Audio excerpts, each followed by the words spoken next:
See if they can adjust a little bit so that they do not cut off other delegates from. See if they can adjust a little bit so that they do not cut off other delegates from. In the revitalization and reform of the APPO. As you proceed in your discussions and deliberations, I want you to consider all of the pertinent issues with an open mind and to put the collective interest, of course, ahead of all other interests. I'm confident that a revitalized APPO will contribute tremendously to the development of the African oil and gas industry, particularly now that Africa is becoming a major global player in the sector. The oil and gas industry, as you know, is a very capital-intensive one. As individual countries, we often do not have the resources required to make the necessary investments to grow the industry. This is especially so because these investments are competing with infrastructure and social services for the limited resources available to us as governments. By serving as a platform for increased collaboration and cooperation amongst member countries, the APPO will go a long way towards helping overcome these financial challenges. Increased synergy will no doubt help mobilize the investments needed to facilitate and to deliver the major infrastructures required by the industry, such as trans-border gas and oil pipelines, joint refineries, gas plants, and so on.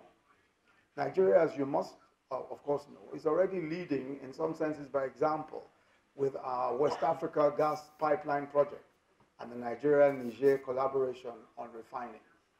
In the increasingly interdependent world in which we live, greater levels of regional economic integration will be required, allowing the free flow of the dividends of research and technology. APPO also needs to seriously look beyond public sector or government ownership of its activities and tap into private sector competencies and models to a greater degree.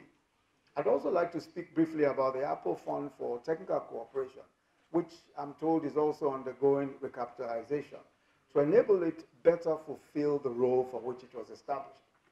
The financial model of the fund, for example, may need some retweaking.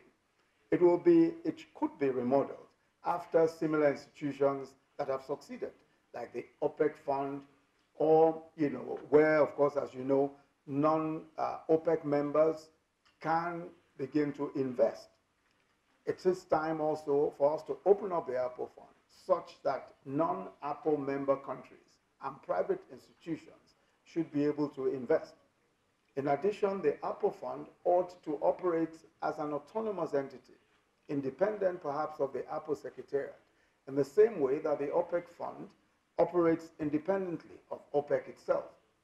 If institutions similar to APPO and the APPO fund have succeeded and are continuing to succeed in other parts of the world, then we have no reason and no excuse to fail as a continent.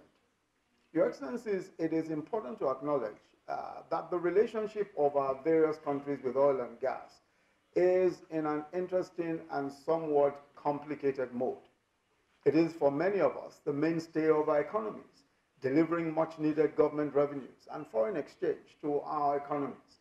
But at the same time, there is a challenge of overdependence, evident from the troubles that we all went through when the price of crude oil dramatically fell in the period 2014 to 2015.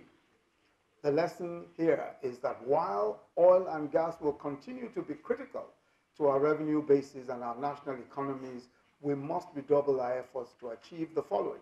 One, to diversify our economies away from the dangerous overdependence. And two, to ensure that we invest as much as is possible of today's current oil and gas revenues in the infrastructure and human capital that will underpin future economic growth and development. We must keep in mind that oil and gas are only guaranteed as today's resources and not necessarily tomorrow's. We cannot bet on the fact that even a few decades ago from now, these natural resources will not be as central or as relevant to the global economy as they are today. All serious economies around the world have realized this and are making determined plans for a world beyond oil, or as they say, a zero-oil world. As African countries, we cannot afford to act differently. Your Excellencies, ladies and gentlemen, I have no doubt that, this extraordinary session of the Council of Ministers of African Petroleum Producers will facilitate increased cooperation amongst our member countries for the development and implementation of robust policies and solutions focused on maximizing the value in and the benefits of our oil and gas resources. So while wishing you productive deliberations, it is now my honor and pleasure to declare open this extraordinary session of the Council of Ministers of the African Petroleum Producers Organization. I thank you very much for listening.